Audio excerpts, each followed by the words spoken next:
कैसे लाए गए हैं? कानूनों के बारे में, इन कानूनों को किसानों ने मांगा था क्या? किसी पंचायत ने मांगा था? किसी पंचायत कमेटी ने मांगा था? किसी किसान सभा ने मांगा था?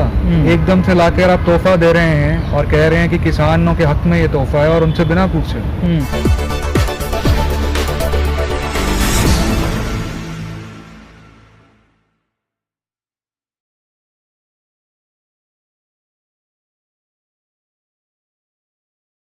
लग रहा है जो सरकार 3 कानून जो पास किए हैं कि वो कानून कानून है वो किसान विरोधी हैं। लंबे समय से किसान संघर्ष कर रहे हैं, उन कानूनों को लेकर सड़कों पे आंदोलन कर रहे हैं। देखिए, कानून किसान विरोधी भी हैं और संविधान विरोधी भी हैं। अगर किसान विरोधी नहीं होते तो किसानों से पूछा तो जाता कि ये कानून क्यों लाए गए हैं, कैसे लाए गए हैं? कानूनों के बारे में, इन कानूनों को किसानों ने मांगा था क्या? किसी पंचायत ने मांगा था? किसी पंचायत कमेटी ने मांगा था? किसी किसान सभा ने मांगा था? एकदम से लाकर आप तोहफा दे रहे हैं और कह रहे हैं कि किसानों के हक में ये तोहफा है, और उनसे बिना पूछे। तो किसान विरोधी तो है ही, और सरकार का डर तो इस बात से जाहिर हो रहा है कि सारी बॉर्डर सील कर दी है जो किसान दिल्ली आना चाहते थे उनके लिए। संविधान दिवस के दिन ही संविधान का कत्ल कर रहे हैं ये लोग। नहीं, सरकार हवाला दे रही कि देश में कोरोना बढ़ रहा है, उस वजह से सहूलियत के लिए वो आंदोलन। तो बिहार इलेक्शन के समय कोरोना नहीं बढ़ रहा था, उस समय सब घूम रहे थे, तब कोरोना नहीं बढ़ रहा था। अभी जब 1.5 लाख केस चल रहे थे, उस टाइम पे कोरोना कंट्रोल में था।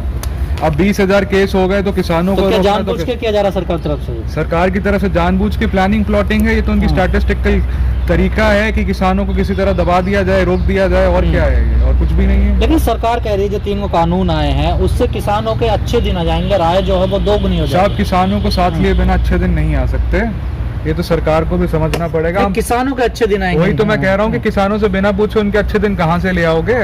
अर्थव्यवस्था तो आपकी -23% GDP चल रही है इस समय। अच्छे दिन तो आपके अपने नहीं आ रहे हैं। दाढ़ी कटाने के लिए आपके पास पैसे नहीं है, आजकल दाढ़ी भी आपकी बढ़ गई है। तो फिर वो अच्छे दिन किसके आ रहे हैं वो हमें तो समझ नहीं आ रहा है। और किसानों के अच्छे दिन की बात करने वाले ये जो लोग हैं, इनसे पहले पूछिए कि किसानों को कभी मिले हैं ये? किसानों से कभी बात करी है इन्होंने? अगर बात करी है और उनसे पूछा है तो अच्छे दिन आएंगे, लेकिन किसानों के बिना अच्छे दिन नहीं आएंगे। नहीं सर, ये तो कांग्रेस के मैनिफेस्टो में भी था कानून। बीजेपी क्या नया कर रही है इसमें? बहुत कुछ नया कर रही है। अगर आप दोनों कानून पढ़े हो, मैं तो वकील हूँ, एडवोकेट गोविंद, तो उसके हिसाब से तो आप पढ़िए ना। दोनों कानूनों में बहुत फर्क है। मंडी सिस्टम तो उसमें भी था, इसके अंदर तो मंडी सिस्टम को कह रहे हैं कि ओपन मार्केट हो गई है, कहीं पे भी जाएंगे open. One country one market की बात कर रहे हैं, हम लोग कह रहे हैं 1 कंट्री 1 सैलरी भी कर दिए जो ना, अंबानी जितनी सैलरी हर किसान को दे दीजिए। नहीं पॉसिबल है क्या? तो 1 नेशन 1 मार्केट भी पॉसिबल नहीं है ना। पंजाब से कोई इंसान जाके केरला में कैसे फसल बेच देगा? ट्रांसपोर्ट का पैसा आप देंगे। नहीं, यूपी राजस्थान में तो बेच सकता है ना। यूपी राजस्थान में बेच सकता है, तो वहाँ पे प्राइस को फिक्स कौन करेगा? कॉन्ट्रैक्चुअल फार्मिंग की आप बात कर रहे हैं, लेकिन उस कॉन्ट्रैक्ट के अंदर फसल का रेट कैसे तय होगा ये तो आप बात ही नहीं कर रहे। तो मोदी जी कह रहे हैं कि MSP जारी रहेगी। अरे मोदी जी ने तो ये भी कहा था 15-15 लाख सबकी जेब में आएंगे, आए किसी की जेब में। मोदी जी ने तो ये भी कहा था कि 370 हट जाएगा तो आतंकवाद खत्म हो जाएगा। इनके अपने लोगों को ही मारी जा रहे हैं। बीजेपी के कितने कार्यकर्ता मार दिए जम्मू कश्मीर में? वो अच्छे दिन आ गए क्या? 70 आतंकवाद खत्म हो जाएगा, 370 वाले अच्छे दिन आ गए, ब्लैक मनी खत्म हो गया।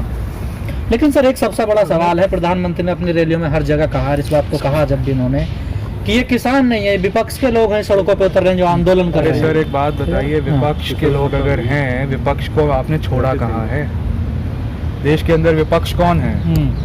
पहले तो ये बताइए सरकार कौन है? हमें तो सरकार ही नहीं पता ना। हमें तो दिखता है कि रिलायंस की सरकार है, अंबानी की सरकार है, अडानी की सरकार है। किसान को अन्नदाता कहा जाता है? किसान के अलावा किसी और भगवान का आपने कुर्ता फटा हुआ देखा है क्या? सिर्फ अन्नदाता की हालत क्यों है? उस समय तो आप कहते हैं कि अच्छे दिन आएंगे, अच्छे दिन आएंगे। उसी किसान के लिए जब वो मिनिमम सेल प्राइस की बात करता है तब कुछ नहीं होता।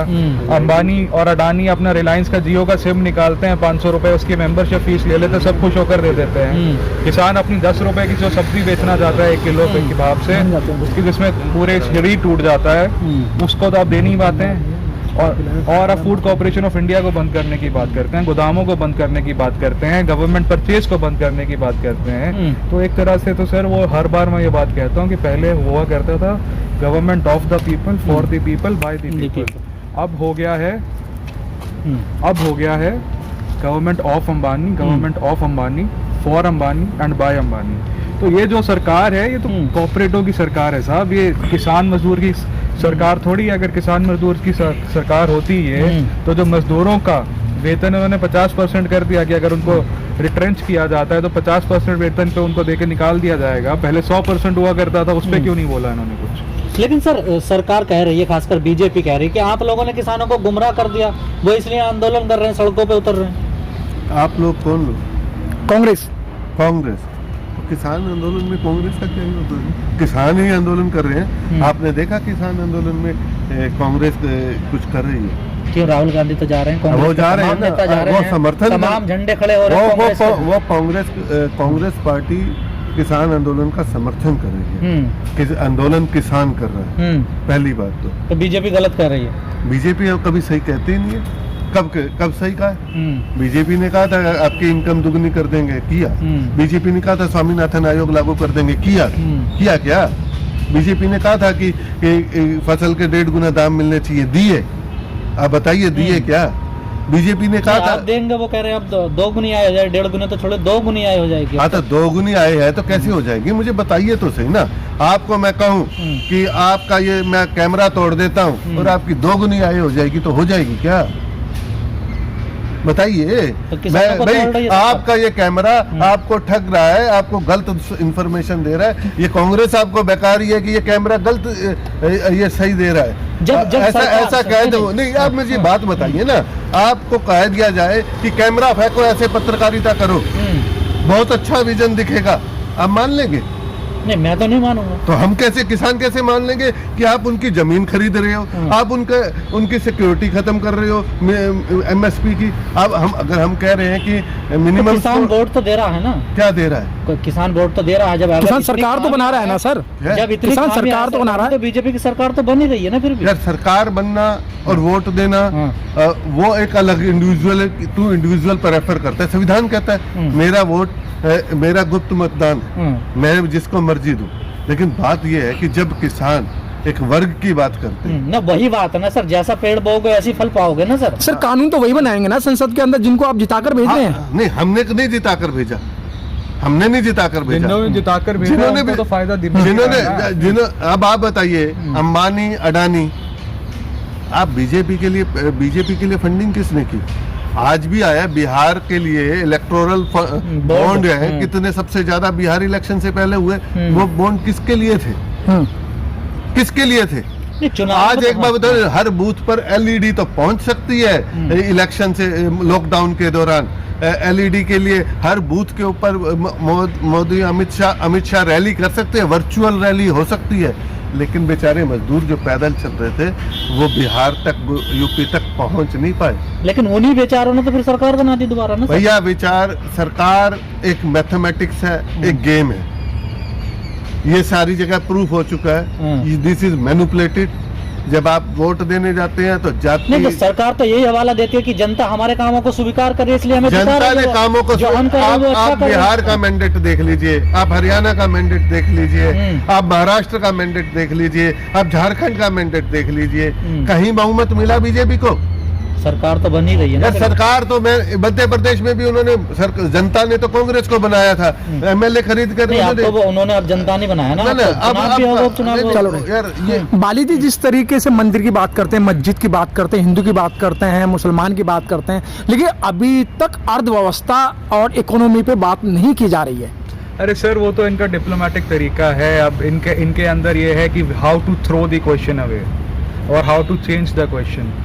आप बात करेंगे कि सर हमें आजकल खाना नहीं मिल रहा है, ये कहेंगे सचिन पे जवान लड़ रहे हैं। आप बोलेंगे सर पढ़ाई के लिए किताबें नहीं हैं, तो बोल देंगे कि भाई सचिन पे फिर जवान लड़ रहा है। अरे भाई, जो सचिन पे जवान लड़ रहा है वो भी तो गरीब किसान का बेटा है, मजदूर का बेटा है, जो उसके भी तो बच्चे स्कूल जा रहे हैं। स्कूली बच्चे पहले जा सकते हैं, पार्लियामेंट नहीं खुल सकती। हरियाणा के अंदर स्कूलों में आप बच्चों को भेज सकते हैं, उनको कोरोना का डर नहीं है, लेकिन मंत्रीगण जो हैं वो पार्लियामेंट में नहीं जाएंगे क्योंकि कोरोना हो सकता है। ये क्या तरीका हुआ? उसके बाद आपने तो इतनी ज्यादा राजनीति कर दी सर, आप इंसानियत को ही भूल गए। बिहार में इलेक्शन थे तो आपने कह दिया कि सबसे पहले बिहार में वैक्सीन मिलेगी। क्यों? क्योंकि वहां से वोट मिलने थे। अब बिहार में इलेक्शन पूरे हो गए तो अब शायद उनको कभी वैक्सीन ही नहीं मिलेगी, क्योंकि वहां तो सीट मिल गई। अब अगला इलेक्शन जहाँ पर भी आएगा वहाँ पे वैक्सीन भी मिलेगी, वहाँ से कोरोना भी एकदम से खत्म हो जाएगा। जब भी अपनी रैलियां करते हैं बिना मास्क लगा के लोगों के साथ, तब कोरोना नहीं फैलता है। यहाँ पे जब गरीब किसान मजदूर खड़ा होता है सड़कों पर, तो उनसे इनको लगता है कि प्रिवेंटिव डिटेंशन हम करेंगे। वैसे आप कहते रहते हैं इमरजेंसी लगाई थी, संविधान का कत्ल कर दिया। ये जो अनडिक्लेयर्ड इमरजेंसी आपने लगा रखी है पत्रकारों के लिए, एकदम से कुछ पत्रकार जो हैं अर्नब गोस्वामी जैसे, उनके लिए रात को 3-3 बजे कोर्ट खुल रही है। सर मेरा आपसे सवाल है, एक आखिरी सवाल, क्यों लग रहा है कि ये काले कानून है? सरकार तो बड़े बड़े फायदे बता रही है, लंबे चौड़े फायदे बता रही है इन कानूनों। उन फायदों को अगर बता रहे हैं तो किसानों के साथ में संवाद करें, किसानों के साथ में संवाद करें। संवाद करने में समस्या क्या है? क्या ये किसान इस देश के वासी नहीं है? क्या इन कानूनों को लागू करने से पहले किसानों से बात की गई थी, पंचायतों से बात की गई थी? लगभग 6.5 से 7 लाख के बीच में पंचायतें हैं, 35 लाख लगभग सदस्य हैं पंचायतों के, ग्राम प्रधान से लेके ब्लॉक पंचायत और जिला पंचायत तक। उन सभी सदस्यों की अनदेखी की गई। क्या गांव की जो पहली सरकार लेकिन होती है, सरकार के रवैये से लग नहीं रहा कि वो वापस लेगी, क्योंकि आंदोलन चलते हुए तो 3-4 महीने से ज्यादा हो गया है सर।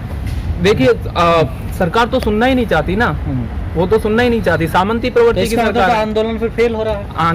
आंदोलन आवाज उठा रहे हैं, आवाज उठती रहेगी लगातार। वो अपनी डिक्टेटरशिप चलाते रहेंगे, हम लोग आवाज उठाते रहेंगे। आज किसान आवाज उठा रहा है, कल जब कोरोना के टाइम पे मजदूर पैदल जा रहा था, मजदूर आवाज उठा रहा है। आखिर कब तक? कभी तो अंत होगा इसका, तो आवाज तो लगातार उठती रहेंगी। ठीक है, ऐसा नहीं लगता कि जिन प्रतिनिधियों को आप जिताकर भेजते हैं उनके घर का घेराव किया जाए कि भाई हमने तुम्हें जिता के भेजा, हमारी आवाज पार्लियामेंट में क्यों नहीं उठा रहे हो? सर हम लोग संवैधानिक लोग हैं, हमें संविधान में और भारत के कानून में पूरा यकीन है और हम पीसफुली चीज़ें करने वाले लोग हैं। हम बीजेपी जैसे लोग नहीं हैं जो दोगलापना करें। जब उनके समय में सिलेंडर का रेट बढ़े तो विकास हो रहा है, और बाकी कहीं पे 2 रुपये भी रेट बढ़ जाए तो सरकार लूट रही है चीज़ों को।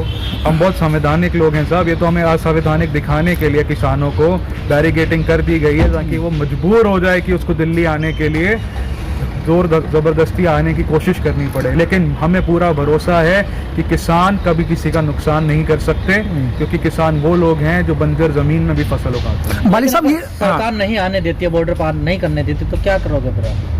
सर बॉर्डर नहीं पार करने देती तो जहाँ है वहाँ रुकेंगे सर, वहाँ आंदोलन होगा जगह जगह। अभी अम्बाला में रोके गए हैं, अम्बाला में करीब इस समय 1000 लोग अम्बाला में रोके गए हैं। अभी उनके वीडियो अभी वायरल हुए हैं। और हरियाणा बॉर्डर पर पंजाब से आए हुए किसानों को वहाँ पे बैरिकेड लगा के रोक दिया गया है। तो जो जहाँ पर है वहाँ पर आंदोलन कर रहा है। सर जो आंदोलन कर रहे हैं, किसानों के लिए आंदोलन कर रहे हैं, तो उनको ऐसी धारा लगा कर उन्हें बंद किया जा रहा है ताड़ा के तहत, और संगीन धाराओं के तहत।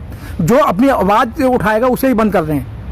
सर यही तो दिक्कत है ना, सरकार को ऐसा लग रहा है उसकी जेलों में बहुत जगह है। पहले ही ऑक्यूपेंसी रेट 100% से डबल हो चुका है, पार कर चुका है। कितने किसानों को अंदर करेंगे सर, कितने एक्टिविस्टों को अंदर? सर आप संविधान की बात कर रहे हैं, सरकार संविधान को नहीं मान रही है, तो आप सरकार को कैसे संविधान मनवाएंगे? अरे सर संविधान को मानने के लिए हमारे बड़े बुजुर्ग बहुत कुछ कर गए हैं। बेसिक स्ट्रक्चर को ये हाथ नहीं लगा सकते हैं। इनको बोलिए केशवानंद भारती पढ़ें। अगर संविधान कभी पढ़ा होता तो देश के अंदर समझ होती ना इनको कि डिक्टेटरशिप नहीं चलती है। जब किसान मजदूर आवाज़ उठाता है तो उससे बात करी जाती है, पॉलिसी पेपर बाहर लाए जाते हैं, लेबर कानूनों को लेबर से पूछ कर बनाया जाता है, ना कि एकदम तानाशाह की तरह तुर्रम खान का फरमान है जो कभी भी पास कर देंगे। चलिए ठीक। तो एक बात आप ये कह रहे थे ना, लास्ट बात कह रहा हूँ कि इससे आंदोलन से क्या निकलेगा, सरकार तो मान नहीं रही। देखिए ऐसा है कि आज़ादी का आंदोलन हमने 100 साल चलाया। 1857 की क्रांति से शुरू हुआ था, आज़ादी नहीं मिली थी। बहुत जबरदस्त। आजादी से थोड़ा ही तुलना कर सकते हैं। ये तुलना है ना। आप ये किसानों की आज़ादी क्या बात है? ये सरकार कह रही है 70 साल बाद आजादी मिल रही किसानों को। सरकार तो पता नहीं किसानों को सरकार उनकी जमीन से आजाद कराना चाहती है। उनकी जमीन उनको उनकी जमीन से आजादी दिला देगी, उनको उनकी जान से आजादी दिला देगी। सरकार चाहती है कि जो बड़े बड़े पूंजीपति हैं वही, क्योंकि इस समय कोरोना के टाइम पे जो पूरी अर्थव्यवस्था, और अब जो अर्थव्यवस्था पर चोट नहीं है, अब पूरी के पूरे देश की वित्तीय व्यवस्था पर चोट है ना। सिर्फ मांग और पूर्ति पर चोट नहीं है, ये उपज और उपज के बाद में खपत तक पूरे के पूरे चक्रण पर चोट है। और उसके बाद में इस पूरे को इसका व्यवसायीकरण किया जाएगा। जैसा क्योंकि जो कानून लाए गए हैं वो कानून किसान के हित में नहीं है, वो पूंजीपतियों के हित में है। आप भंडारण कर सकते हैं, अगर आप बताइए, अगर आप आलू, गेहूं, सरसों और बाकी के उपयोगी जो चीजें हैं उनका भंडारण कर लेंगे, उसके बाद में आप ही उसका विक्रय मूल्य तय करेंगे, तो आप उसका कम तो विक्रय मूल्य नहीं करेंगे ना, आप तो उसकी महंगाई बढ़ेगी। ये तो महंगाई का कारण है। ये एक मेरे जैसा मतलब आदमी बता सकता है या कोई भी बता सकता है कि महंगाई बढ़ेगी, है ना, और उसके बाद जमाखोरी बढ़ेगी। बिल्कुल जमाखोरी बढ़ेगी, उससे महंगाई आएगी। दूसरा उन्होंने कहा कि मंडियों में जो है मतलब खुली छूट, जो भी आके कोई भी खरीद सकता है और बेच सकता है, तो ये काम पहले भी होता था। ऐसा नहीं है कि उत्तर प्रदेश से महाराष्ट्र में आलू मतलब किसान बेचने नहीं जाते थे, नहीं बिक रहा था, बिल्कुल बिकता था। हाँ, जहाँ पर जो उसमें मतलब चेंजेस करने थे वो उपयोगी चेंजेस करने चाहिए थे, लेकिन इन्होंने तो सारे के सारे कानून सिर्फ पूंजीपतियों के हित में बना दिए। लेकिन वित्त मंत्री कहती है जो चीज महंगी हो जाती है उसको इस्तेमाल नहीं करना चाहिए, जैसे प्याज है, वो कर मैं प्याज खाती नहीं हूँ, लहसुन नहीं खाती है, लहसुन नहीं खाती तो है। वित्त मंत्री देश की सारी पॉपुलेशन वित्त मंत्री थोड़ी ही है। वित्त मंत्री तो उन्होंने वित्त पढ़ा भी नहीं है। चलिए ठीक। Okay. Press the bell icon on the YouTube app and never miss another update.